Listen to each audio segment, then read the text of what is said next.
Dans son rapport publié hier, le vérificateur général du Canada conclut que les détenus des pénitenciers fédéraux sont libérés de plus en plus tard et qu'ils sont mal préparés à leur retour en société. C'est sans compter que le budget alloué à la réhabilitation diminue chaque année. Et j'en parle avec Pascal Bélanger, qui est le coordonnateur de l'Association des rencontres culturelles avec les détenus et qui a appris il y a quelques jours que le financement de l'organisme ne serait pas reconduit. D'abord, expliquez-nous ce que fait votre organisme auprès des détenus. Ce sont tout simplement des activités de socialisation entre des citoyens libres qui se rendent en groupe à l'intérieur des pénitenciers pour y tenir des rencontres avec les détenus, leur offrir un peu de temps libre à l'abri des regards des agents qui pourraient prendre des notes sur tout mouvement suspect, tout ça. Avec nous, ils ont un comportement totalement respectueux, cordial. Ça leur permet de vivre quelques moments d'humanité dans leur semaine d'incarcération. Et ça fait très longtemps que votre organisme existe. On va fêter notre 50e anniversaire dans 2 semaines avec un pas beau cadeau. Oui, parce que votre financement n'est pas reconduit. Exactement. Et puis, pour vous, ça contribue à la réhabilitation, ce que vous faites? Mais totalement, comme tous les citoyens qui se rendent à titre de participants, que ce soit les alcooliques anonymes, les gens qui participent à des activités dans les chapelles, nos bénévoles également vont rencontrer les détenus et leur offrir un peu de considération qui leur aurait probablement grandement fait défaut dans leur vie, qui a peut-être contribué à les amener dans cette situation de crime.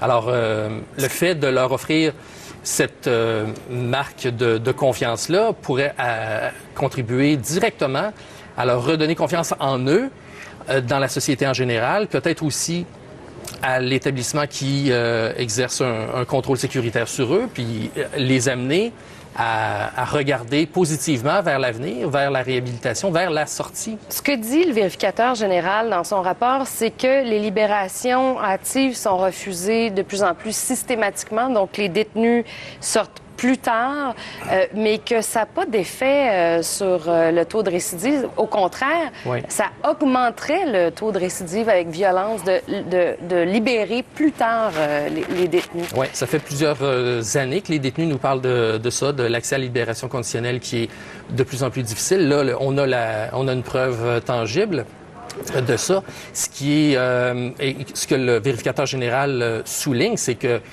ce n'est pas plus efficace de les garder longtemps incarcérés.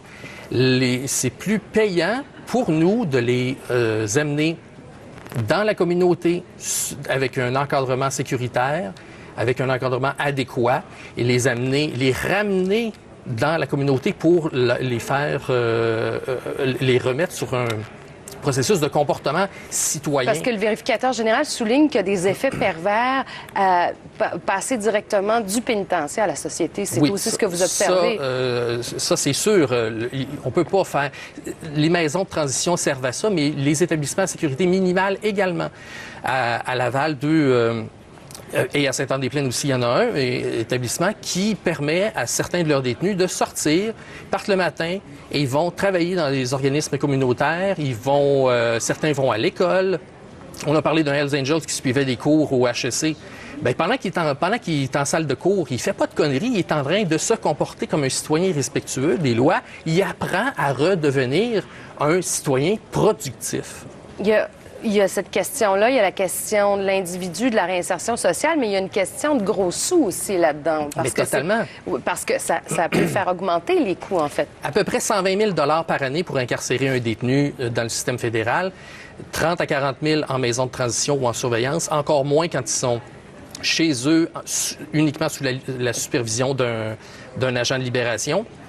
Et quand on retarde ça, on paye davantage. Puis moi, en tant que contribuable, ça me fait pas plaisir de savoir que nos impôts sont dépensés comme ça. Bien, il y a le vérificateur général qui estime que ça coûte 91 millions de plus, que ça a coûté 91 millions de plus, justement parce qu'on retarde les libérations conditionnelles. En terminant, j'ai le goût de vous demander, parfois, la population peut se demander si le genre d'activité que vous faites avec les détenus, c'est pas une façon d'être... c'est pas une récompense dépenses pour les prisonniers. Mais est-ce que vous pensez que vos coupes, les coupes dans votre budget, ça s'inspire un peu de cette pensée-là ou c'est vraiment bêtement budgétaire? Je ne crois pas que ce soit une décision heureuse du service correctionnel de faire ça. C'est des choix qui sont imposés par le gouvernement central. Le service correctionnel, l'an prochain, va devoir faire sa même mission avec 11 millions de dollars de moins, plus de détenus, le même personnel. On s'en va pas vers une situation qui va s'améliorer. Moi, si notre organisme réussit à sauver 7 mois d'incarcération d'une seule personne, on est rentré dans notre argent, dans notre budget. 10 000 $ par mois, on a incarcéré un seul détenu. Il faut y penser. Merci beaucoup, M. Bélanger. Donc, votre financement prend fin le 31 juillet. Peut-être aurez-vous un retournement de situation. On verra. On verra. Merci. Merci. Alors, je vous rappelle, en terminant, qu'on attend